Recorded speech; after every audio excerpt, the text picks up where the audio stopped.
الحمد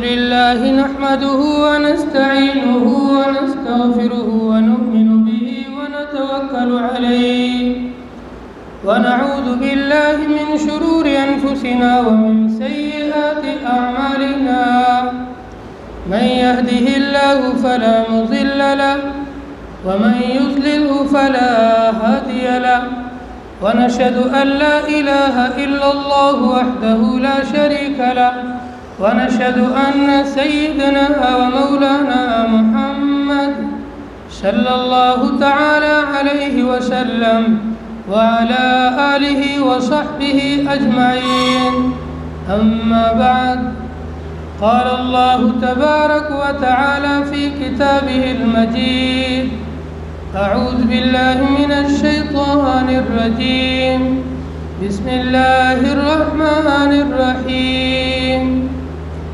إنا نحن نزلنا الذكر وإنا له لحافظون وقال تعالى سنقرئك فلا تنسى وقال تعالى إن علينا جمعه وقرآنه فإذا قرأناه فاتبع قرآنه وقال النبي صلى الله عليه وسلم خيركم من تعلم القرآن وعلمه أو كما قال عليه الصلاة والسلام رب اشرح لي صدري ويسر لي أمري واحلل عقدة من لساني يفقهوا قولي واجعله وزيرا من أهلي اللهم صل على محمد عبدك ورسولك وصل على المؤمنين والمؤمنات والمسلمين والمسلمات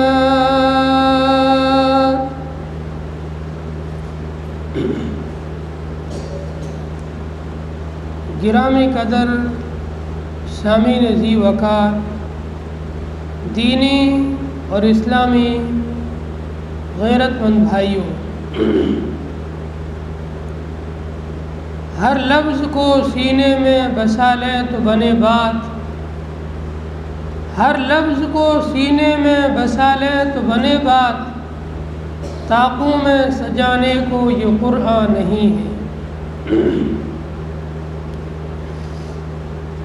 باری تعالیٰ کا فضل، کرم، احسان اور عظیم شکر ہے کہ اللہ تبارک و تعالیٰ نے ہم سب کو قرآن کریم کے ساتھ وابستہ فرمایا اور قرآن کریم کے ساتھ جڑنے کی توفیق عطا فرمائی۔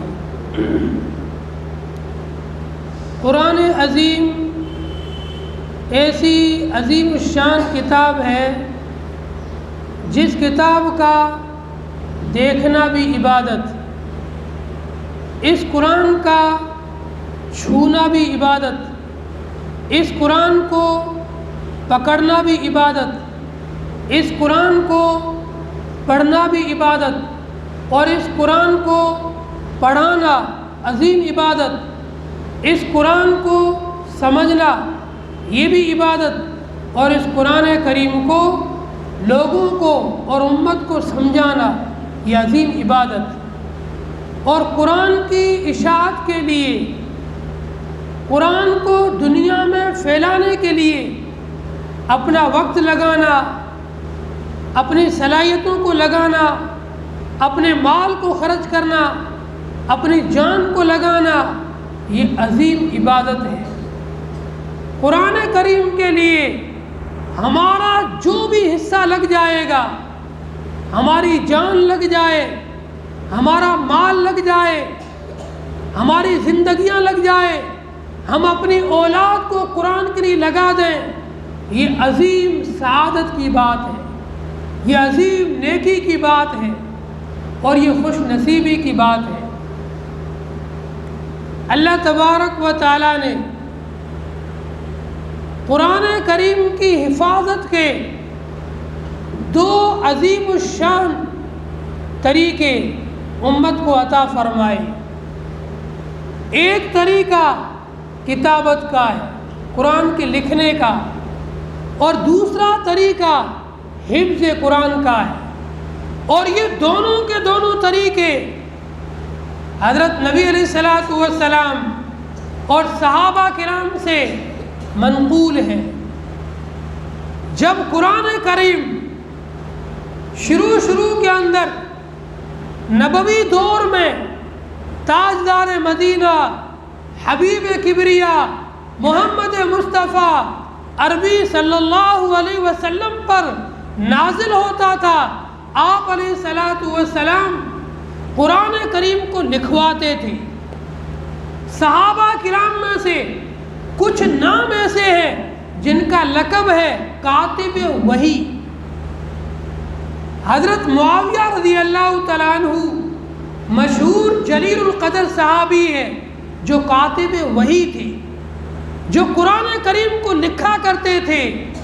نبی علیہ الصلوۃ والسلام پر جب قرآن کی کوئی آیت نازل ہوتی یا قرآن کی کوئی سورت نازل ہوتی، آپ علیہ الصلوۃ والسلام حضرت معاویہ رضی اللہ تعالیٰ عنہ کو بلوا کر قرآن کریم کی آیات کو، قرآن کریم کے سورتوں کو لکھوایا کرتے تھے۔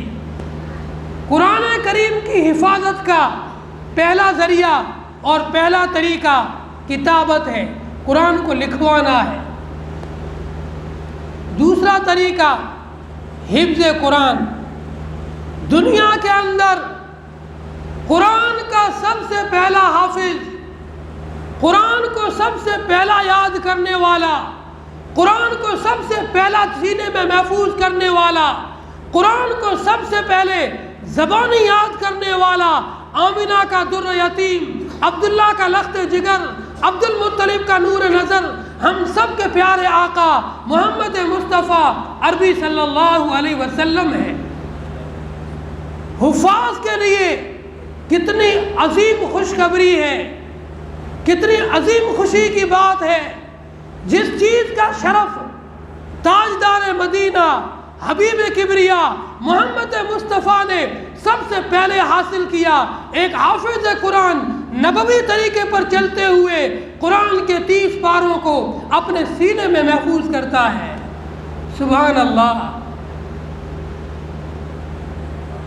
مردوں کے اندر سب سے پہلا حافظ محمد مصطفیٰ عربی صلی اللہ علیہ وسلم ہے۔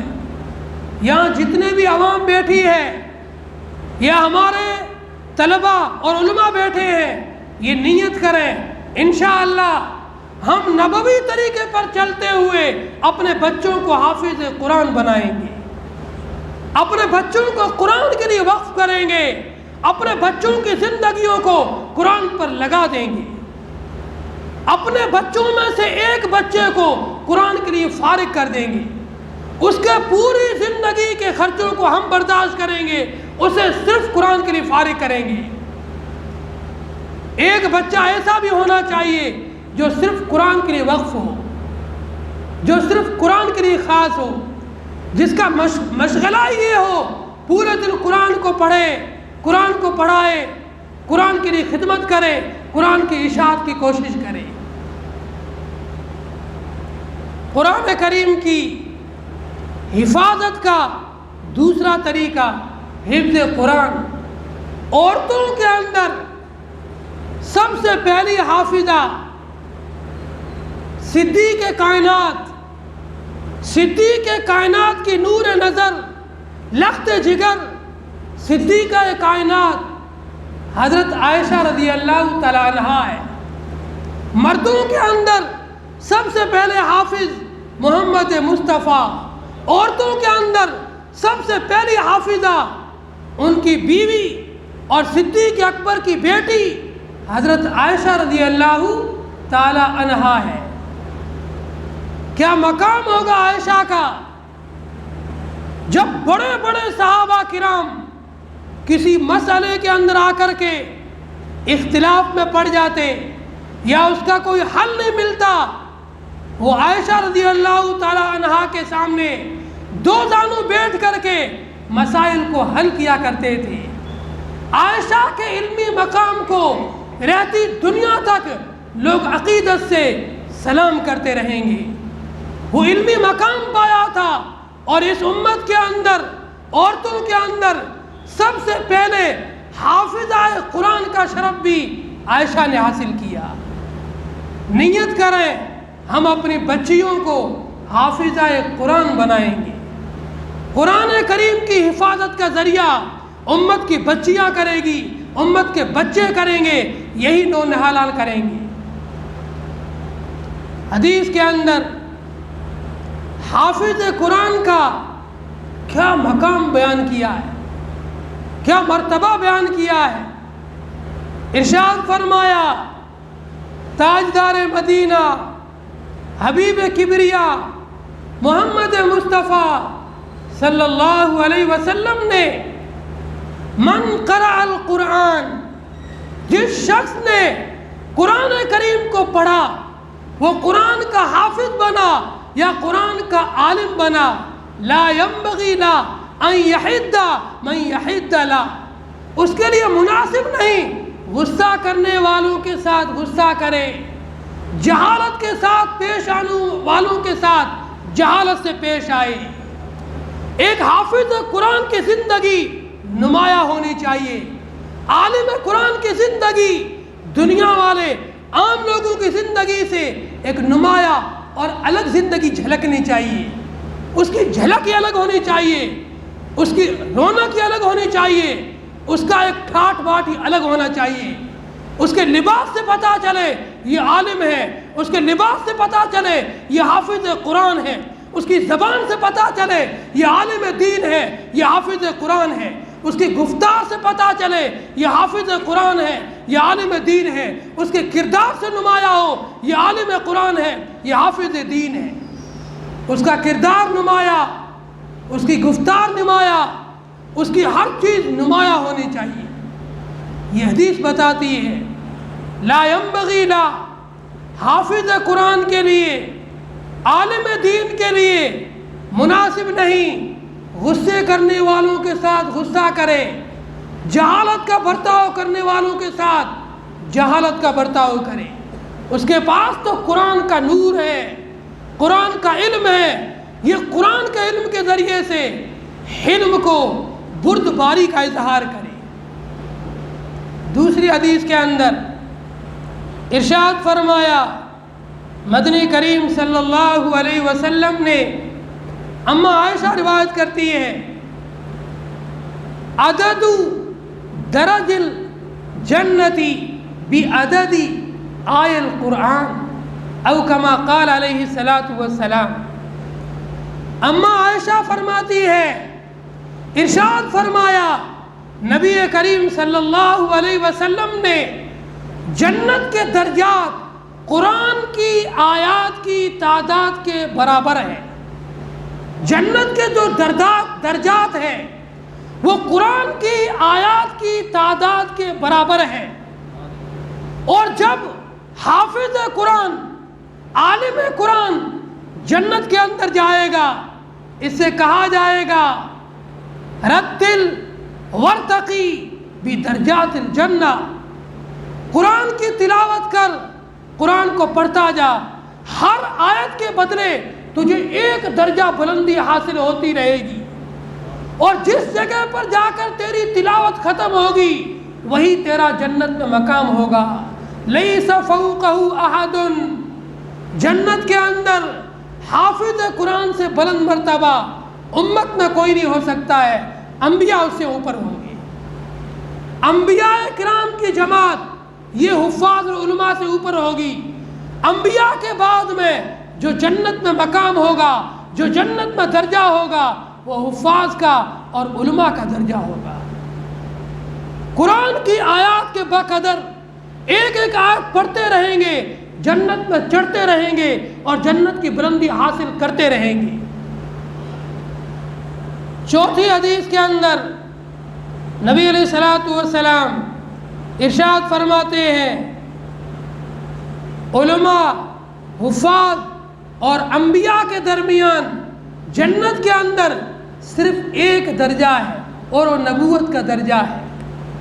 جو انبیاء نبوت کے درجے پر فائز ہوں گے وہ ایک مقام اوپر ہوں گے۔ ان انبیاء کے بعد علماء اور حفاظ کا مرتبہ ہے۔ اس لیے اپنی اولاد کو حافظ قرآن بنائیں، عالم دین بنائیں۔ پانچویں حدیث کے اندر حضرت نبی علیہ الصلوۃ والسلام ارشاد فرماتے ہیں، یجیء القرآن، کل قیامت کے دن قرآن کریم دربار الہی میں حاضر ہوگا، اللہ تبارک و تعالیٰ کے دربار میں حاضر ہوگا، اللہ کا قرآن اللہ کے دربار میں پیش ہوگا، اللہ کا قرآن اللہ کے دربار میں حاضر ہوگا اور اللہ تعالیٰ سے مطالبہ کرے گا، اے میرے مالک، اے اللہ، کیا میں آپ کا کلام نہیں ہوں؟ اللہ فرمائیں گے کیوں نہیں، یہ دوسری تو سب میری مخلوق ہے، تو مخلوق نہیں، تو میری ذات سے نکلا ہوا میرا کلام ہے۔ قرآن کریم مخلوق نہیں ہے، ہم سب مخلوق ہیں، انسان مخلوق ہے، جنات مخلوق ہے، درندے مخلوق ہے، چرندے مخلوق ہے، شجر بھی مخلوق ہے، حجر بھی مخلوق ہے، پہاڑ بھی مخلوق ہے، دریا بھی مخلوق ہے، لیکن قرآن مخلوق نہیں ہے۔ قرآن اللہ کی ذات سے نکلا ہوا اللہ کا کلام ہے، خود اللہ نے اس کو پڑھا ہے، اللہ نے اس کو بولا ہے، یہ اللہ کی بات ہے، بات کو عربی میں کلام کہتے ہیں۔ یہ اللہ کی باتیں ہیں جو اللہ نے انسانوں سے اور نبیوں سے کی ہیں۔ یہ قرآن اللہ کے دربار میں پیش ہوگا اور عرض کرے گا، الہی، کیا میں آپ کا کلام نہیں ہوں؟ باری تعالیٰ فرمائیں گے کیوں نہیں، تو میرا کلام ہے، تو میری ذات سے نکلا ہے، جو تیرا مطالبہ ہوگا وہ پورا کیا جائے گا، جو تیری مانگ ہوگی وہ پوری کی جائے گی، جو تو پیشکش رکھے گا اسے قبول کی جائے گی۔ آج لوگ دھرنوں پہ بیٹھتے ہیں، بڑے بڑے میمورنڈم پیش کرواتے ہیں اور کتنے دنوں کی جد و جہد کرتے ہیں۔ قرآن بھی اسی طریقے سے اللہ کے دربار میں حاضر ہوگا اور وہ کھڑے ہو کر عرض کرے گا، الہی، میں آپ کا کلام ہوں، یہ تیرا کلام والا بندہ ہے، یہ قرآن والا بندہ ہے، اس نے اپنے سینے میں میرے 30 پاروں کو محفوظ کیا، اس نے راتوں کو جا کر کے مجھے یاد کیا، دن کو اٹھ کر کے مجھے پڑھا اور پڑھایا۔ آج میں قرآن اس کی شفاعت کرتا ہوں، اس کی سفارش کرتا ہوں، اس کے حق میں میری سفارش کو قبول فرما۔ اللہ فرمائیں گے کرو مطالبہ، کیا مطالبہ ہے، کرو سفارش، کیا سفارش ہے، کرو شفاعت، کیا شفاعت ہے۔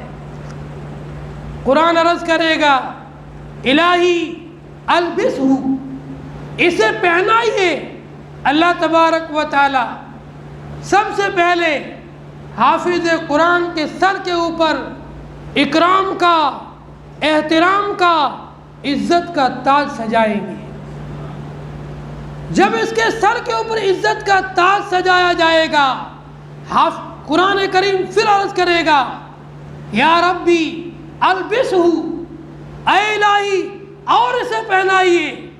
اللہ تبارک و تعالی حافظ کرام کو اکرام کا، احترام کا، اعزاز کا لباس پہنائیں گے۔ جب یہ لباس پہنایا جائے گا، تیسری مرتبہ حافظ قرآن کریم پھر اللہ کے دربار میں عرض کرے گا، پیشکش رکھے گا، الہی اس سے راضی ہو جائیے، اس سے خوش ہو جائیے، اپنی رضا کا اعلان کر دیجئے، میں حافظ سے راضی ہو گیا، میں قرآن کے حامل سے راضی ہو گیا، میں قرآن کے قاری سے راضی ہو گیا، میں قرآن کے عالم سے راضی ہو گیا، میں اس سے راضی ہو گیا۔